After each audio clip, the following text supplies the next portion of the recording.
आइए जानते हैं आज की कुछ अंतर्राष्ट्रीय खबरों को। पहले एक नजर आज की हेडलाइंस पर। पीएम मोदी के इंटरव्यू पर चीन की ग्लोबल टाइम्स ने दी प्रतिक्रिया, सीमा विवाद पर कही ये बात। ईडी के दबाव में नहीं दिया इस्तीफा, कयासों पर राजकुमार आनंद ने लगाया ब्रेक, कहा कोई नोटिस नहीं मिला। पप्पू यादव के ठिकाने पर छापेमारी, प्रचार गाड़ी को थाने ले गई पुलिस। अमेठी ने 15 साल तक निकम्मे सांसद को ढोया, स्मृति ईरानी का राहुल गांधी पर हमला। देश में कहां-कहां पड़ने वाली है भीषण गर्मी, अलर्ट के बीच एक्शन में पीएम मोदी। नशे में है ड्राइवर, हादसे से पहले लोगों ने छीन ली थी चाबी, प्रिंसिपल की एक गलती 6 बच्चों के लिए पड़ी महंगी। हम पर कुछ थोपने की कोशिश ना करें, पीस समिट में नहीं बुलाए जाने पर भड़के पुतिन। सोने ने 72,000 रुपए का छुआ आंकड़ा। ईद पर बड़े मियां छोटे मियां को मिली बम्पर ओपनिंग। और हार्दिक पांड्या की हूटिंग कर रहा था पूरा वानखेड़े स्टेडियम, विराट कोहली की एक इशारे ने सबका दिल जीत लिया। भारत और चीन संबंधों को लेकर प्रधानमंत्री नरेंद्र मोदी के बयान पर चीन के सरकारी अखबार ग्लोबल टाइम्स ने प्रतिक्रिया दी है। पीएम मोदी ने हाल ही में अमेरिकी पत्रिका न्यूवीक को दिए इंटरव्यू में कहा था कि भारत के लिए चीन के साथ संबंध महत्वपूर्ण है। भारत और चीन को जल्द से जल्द सीमा स्थिति को सुलझाने की जरूरत है ताकि हमारे द्विपक्षीय संबंधों के आड़े आ रही अड़चनों को दूर किया जा सके। ग्लोबल टाइम्स ने अपने संपादकीय में कहा है कि पीएम मोदी का कहना है कि भारत और चीन के बीच अस्थायी और शांतिपूर्ण संबंध सिर्फ दोनों देशों के लिए ही जरूरी नहीं बल्कि पूरे क्षेत्र और दुनिया के लिए महत्वपूर्ण है। रॉयटर्स ने उनकी इस टिप्पणी को चीन भारत द्विपक्षीय मुद्दों को लेकर भारत के नरम रुख के तौर पर पेश किया है। 7 पोर्टफोलियो वाले मंत्री राजकुमार आनंद इस्तीफे के बाद भी आम आदमी पार्टी के खिलाफ हमलावर हैं। इस्तीफे के एक दिन बाद उन्होंने साफ कहा है कि मैं ईडी के दबाव में नहीं हूं, ना ही कोई नोटिस मिला है और ना ही मैं कोई पार्टी ज्वाइन कर रहा हूं, लेकिन मैं झूठ और मक्कारी के साथ नहीं रह सकता हूं। राजकुमार आनंद ने कहा है कि मैं किसी के साथ नहीं जा रहा हूं, मैं अभी यही हूं। उन्होंने कहा है कि ये झूठ की राजनीति या मक्कारी की राजनीति अगर मैं करता रहता तो वही होता जहां मैं था। राजकुमार ने उनके इस्तीफे के बाद आप नेता संजय सिंह और सौरभ भारद्वाज द्वारा दिए गए बयान पर कहा कि क्या दलित कमजोर होता है? क्या सभी दलित कमजोर होते हैं? क्या सभी दलित बेचारे होते हैं? उन्होंने कहा है कि चूंकि मैं दलित हूं इसलिए बेचारा कह रहे हैं। उन्होंने कहा है कि मेरे पास परिवार है तो मेरे साथ सहानुभूति है, तो क्या मुझे करने का अधिकार है? किसके पास परिवार नहीं होता है? बिहार में पूर्णिया लोकसभा सीट इस समय सबसे ज्यादा चर्चाओं में है। कारण यहां पप्पू यादव ने कांग्रेस से बागी होकर निर्दलीय प्रत्याशी के तौर पर नामांकन दाखिल किया हुआ है। वह अब अपने प्रचार प्रसार में जुटे हैं। इस बीच उन्होंने बिहार की नीतीश सरकार पर दबाव बनाने के लिए छापेमारी का आरोप लगाया है। उन्होंने सोशल मीडिया पर एक वीडियो पोस्ट करते हुए दावा किया है कि उनकी रैली के दौरान पुलिस ने छापेमारी की। हालांकि बिहार पुलिस ने आरोपों को खारिज किया है। सोशल मीडिया प्लेटफॉर्म एक्स पर पोस्ट में पप्पू यादव ने लिखा, कितना नीचे गिरेगी सरकार, पूर्णिया के बेटे को और कितना परेशान करेगी, जनता जवाब देगी। बीजेपी जदयू की सरकार का हार का डर अच्छा लगा, मुझे वाई श्रेणी की सुरक्षा देने के लिए इनके पास पुलिस बल नहीं है। छापा मारने सैकड़ों पुलिस भेज दिया। अमेठी से बीजेपी उम्मीदवार और केंद्रीय मंत्री स्मृति ईरानी ने एक बार फिर कांग्रेस नेता राहुल गांधी पर हमला बोला है।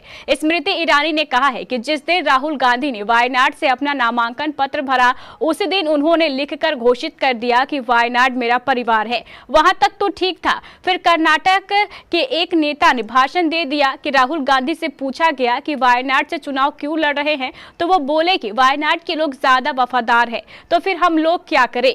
15 साल साल निकम्मे सांसद को ढोया जिसके काम नहीं किया, जीतने के बाद भी गायब रहा और अब अमेठी की वफादारी पर सवाल उठाते हैं। अमेठी ने भी उनको परिवार माना था। मैंने लोगों को रंग बदलते देखा था, लेकिन परिवार बदलते पहली बार राहुल गांधी को देखा है।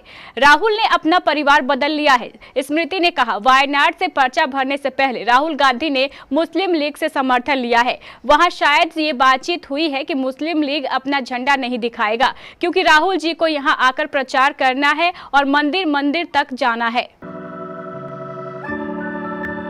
मौसम विभाग ने इस साल भीषण गर्मी पड़ने की भविष्यवाणी की है। इसे देखते हुए प्रधानमंत्री नरेंद्र मोदी एक्शन में आ गए हैं। पीएम मोदी ने गर्मी से निपटने को लेकर की जा रही तैयारियों पर हाई लेवल की समीक्षा बैठक की है। पीएमओ के मुताबिक इस बैठक में जरूरी दवाओं, आई पैक, ORS और पीने के पानी को लेकर की गई तैयारियों का जायजा लिया गया। पीएम मोदी की अध्यक्षता में हुई इस बैठक में पीएम के प्रधान सचिव, गृह सचिव के साथ साथ मौसम विभाग और आपदा प्रबंधन प्राधिकरण अधिकारी शामिल हुए। इस दौरान लू से निपटने की तैयारियों की समीक्षा की गई। बैठक में तय किया गया है कि टेलीविजन, रेडियो और सोशल मीडिया प्लेटफॉर्म पर लोगों को जागरूक करने के लिए जानकारी दी जाएगी। इस बात पर खास ध्यान दिया गया है कि ये जानकारी लोगों को स्थानीय भाषा में भी मिले। साथ ही पीएम ने अस्पताल में पर्याप्त तैयारी रखने के भी निर्देश दिए। हरियाणा के महेंद्रगढ़ में बच्चों को लेकर जा रही स्कूल बस पलटने से 6 मासूमों की जान चली गई। इस घटना को लेकर खुलासा हुआ है कि ग्रामीणों ने ड्राइवर को नशे में देख बस रोककर चाबी छीन ली थी। इसके बाद स्कूल प्रबंधन से जब ग्रामीणों ने बात की तो उन्होंने कहा था कि आज चाबी दे दो, हम इस ड्राइवर को हटा देंगे। अगर स्कूल प्रबंधन ग्रामीणों की बात मान लेता तो 6 मासूम बच्चों की जान बच जाती। बता दें कि हरियाणा में महेंद्रगढ़ जिले के कनीना में हुए स्कूल बस हादसे में 6 बच्चों की दर्दनाक मौत हो गई, जबकि 15 से ज्यादा बच्चे गंभीर रूप से घायल हो गए। घटना की सूचना मिलने के बाद शिक्षा मंत्री सीमा त्रिखा रेवाड़ी और महेंद्रगढ़ पहुंची। उन्होंने कहा है कि इसमें सबसे बड़ी लापरवाही तो यही है कि छुट्टी के दिन स्कूल क्यों खोला गया। इस मामले में बस चालक के साथ साथ स्कूल प्रिंसिपल और संचालक के खिलाफ भी केस दर्ज किया जाएगा। रूस और यूक्रेन में जारी जंग के बीच स्विट्जरलैंड में एक अहम कॉन्फ्रेंस होने जा रही है। इस कॉन्फ्रेंस में रूस को इनवाइट नहीं किया गया है। इसे लेकर रूस के राष्ट्रपति व्लादिमीर पुतिन ने प्रतिक्रिया दी है। स्विट्जरलैंड में इस साल जून में यूक्रेन पीस समिट होने जा रही है। इसे लेकर पुतिन ने कहा है कि रूस को इस कॉन्फ्रेंस में आमंत्रित नहीं किया गया है। बेलारूस के राष्ट्रपति अलेक्जेंडर लुकाशेंको के साथ बैठक में पुतिन ने कहा, हमें वहां आमंत्रित नहीं किया गया है। उनका मानना है कि हमारा वहां कोई लेना देना नहीं है, लेकिन साथ ही वो ये भी कहते हैं कि हमारे बिना कुछ भी तय करना नामुमकिन है और चूंकि हम वहां नहीं जा रहे हैं इसलिए ये पूरी तरह से सर्कस है। बीता साल मतलब कि वित्त वर्ष 2023-24 लगभग सभी असेट क्लास के लिए अच्छा रहा है। गोल्ड, सिल्वर से लेकर निफ्टी और सेंसेक्स ने निवेशकों को अच्छा रिटर्न दिया है। अभी पिछले दिनों ही सेंसेक्स ने 75,000 का आंकड़ा छू लिया है। वहीं सोना 72,000 रुपए प्रति 10 ग्राम और चांदी 82,000 रुपए किलो पर पहुंचकर यह निवेशकों को नई उम्मीदें दे रहा है।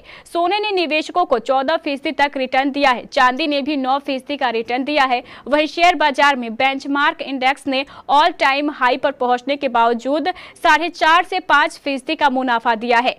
ऐसे में निवेशकों को सोना और चांदी ललचा रहा है। अक्षय कुमार और टाइगर श्रॉफ स्टारर बड़े मियां छोटे मियां ईद के मौके पर सिनेमाघरों में रिलीज हुई। इस फिल्म का अजय देवगन के मैदान से कलेश हुआ है। हालांकि एडवांस बुकिंग से लेकर पहले दिन के कलेक्शन तक बड़े मियां छोटे मियां ने मैदान को मात दे दी है। फिल्म के होश उड़ा देने वाले एक्शन सीक्वेंस ने बड़े मियां छोटे मियां को लेकर एक्साइटमेंट लेवल और बढ़ा दी है। वहीं सिनेमाघरों में दस्तक देने के बाद अक्षय कुमार के फिल्म ने भी धमाल मचा दिया और इसे बम्पर ओपनिंग मिली है। यहाँ तक कि बड़े मियां छोटे मियां ने अजय देवगन के स्पोर्ट्स ड्रामा मैदान को भी पहले दिन धो डाला है। वानखेड़े स्टेडियम में मौजूद दर्शकों ने जब क्रीज पर बल्लेबाजी करने उतरे हार्दिक पांड्या की हूटिंग शुरू की तो विराट कोहली इससे खफा हो गए। कोहली ने फैंस से मुंबई के नवनियुक्त कप्तान के लिए निगेटिव कमेंट रोकने का इशारा किया। साथ ही साथ प्रशंसकों से हार्दिक पांड्या को सपोर्ट करने की अपील भी कर डाली। कोहली का दिल छू लेने वाला इशारा तब वायरल हुआ जब आरसीबी को ऐतिहासिक वानखेड़े स्टेडियम में 5 बार की चैंपियन मुंबई इंडियंस के खिलाफ एक तरफा हार झेलनी पड़ी। आईपीएल 2024 में यह आरसीबी की 6 मैचों में 5वीं हार है तो मुंबई की 5 मैचों में दूसरी जीत।